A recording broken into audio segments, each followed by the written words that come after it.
future.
Je suis tombé sur cette vidéo sur internet et je suis resté bouche bée, sincèrement.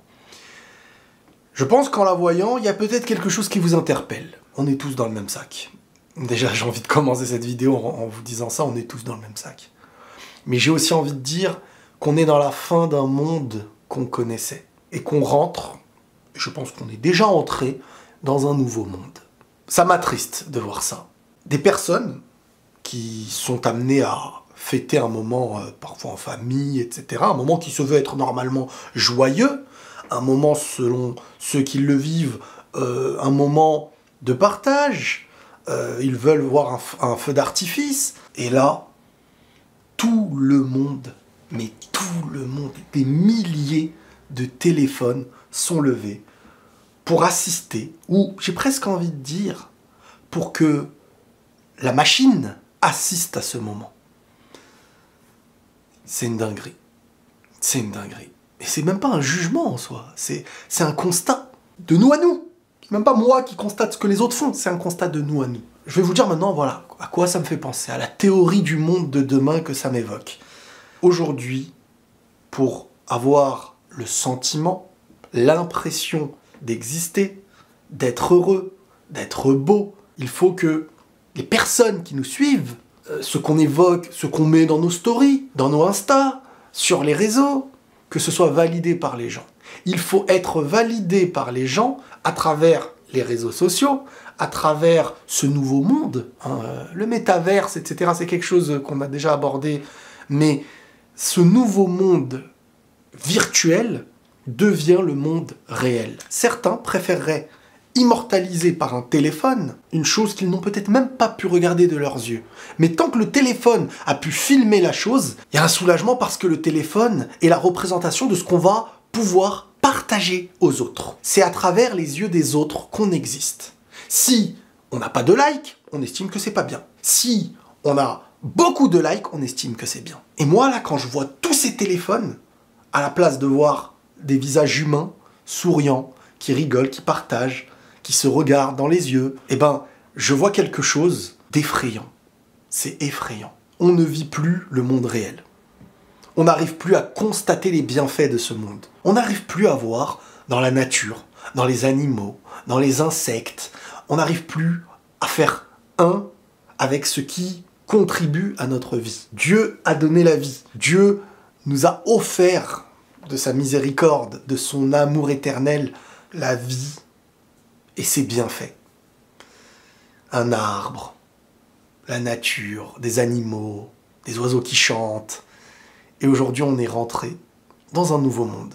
Il y avait le monde de la réalité, le monde où on ressent ce qui nous pique, le monde où on peut se regarder dans les yeux, le monde où on peut s'aimer et se donner l'un à l'autre. Et on est dans un nouveau monde, le monde virtuel. Alors, bien sûr que le monde virtuel peut satisfaire des facettes à l'intérieur de nous, mais qui, avec le temps, nous rendent malades. On peut être ce qu'on veut dans le monde virtuel. On peut, sur Twitter, écrire ce qu'on est, juger tout à tout va, sur Instagram, retoucher nos images et avoir l'impression d'exister aux yeux des gens, dans nos stories, être suivis, alors peut-être que dans notre vie, on est tout seul, on est triste et malheureux, mais dès qu'on allume le flash, on a un grand sourire, on n'évoque que ce qui est positif, on montre tous nos restaurants, on pourrait faire croire aux gens qu'on est les plus heureux du monde alors qu'on est peut-être des suicidaires. C'est vraiment triste.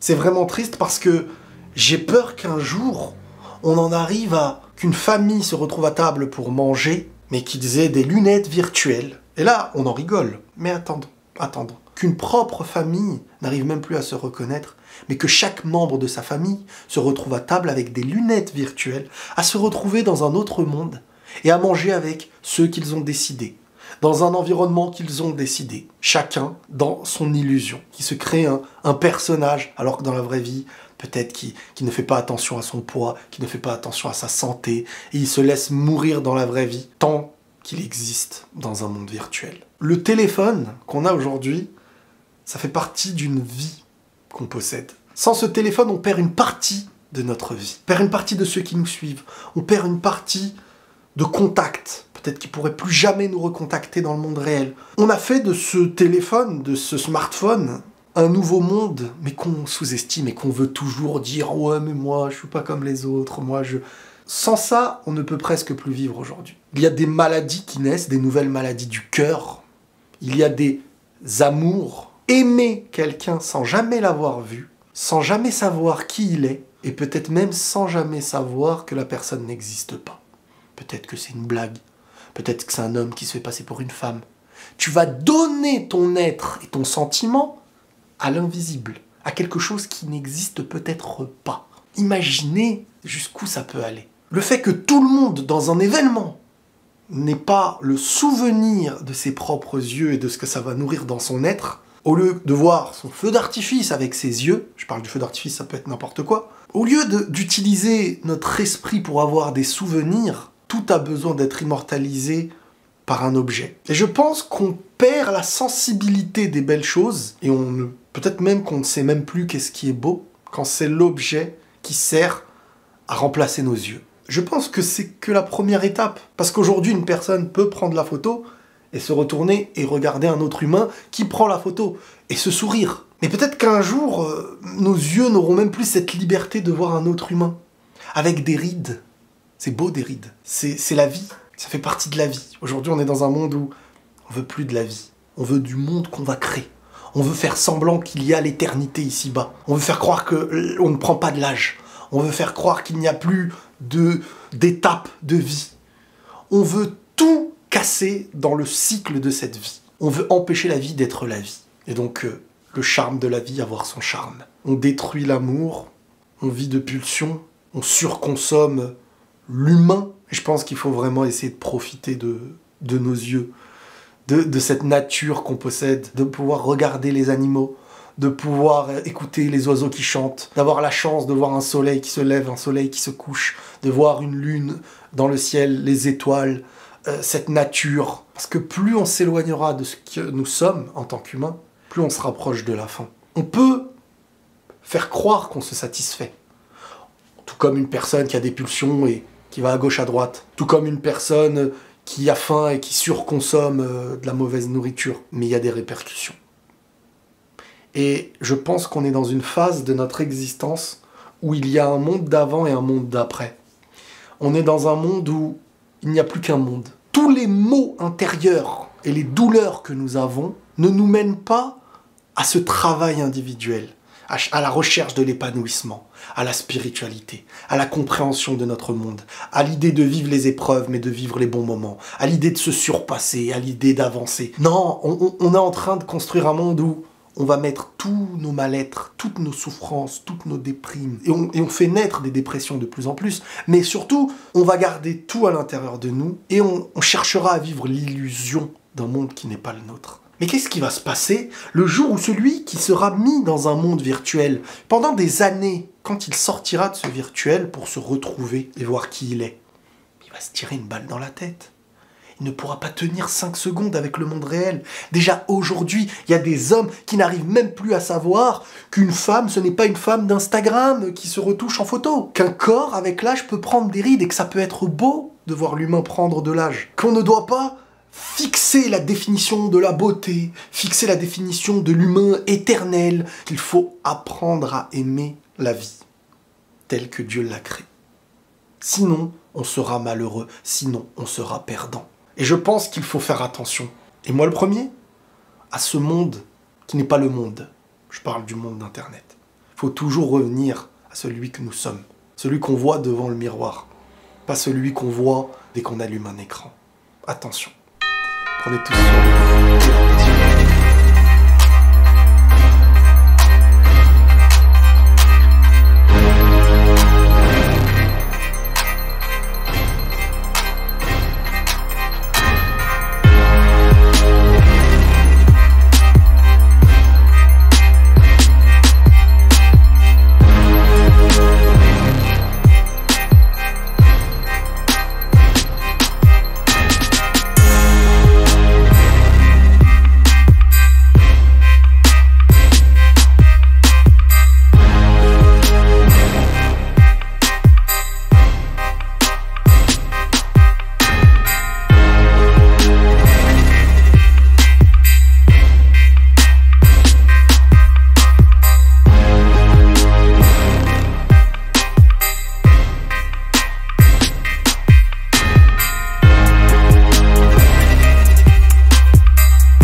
Les hormones de doigts argentés constatent les analyses des rappeurs français découpés, des kilos d'Est dans la valise. Je tiens toujours mes balles en temps de crise de pénurie. Je suis rentré dans la matrice, esquive les balles comme Keanu Reeves.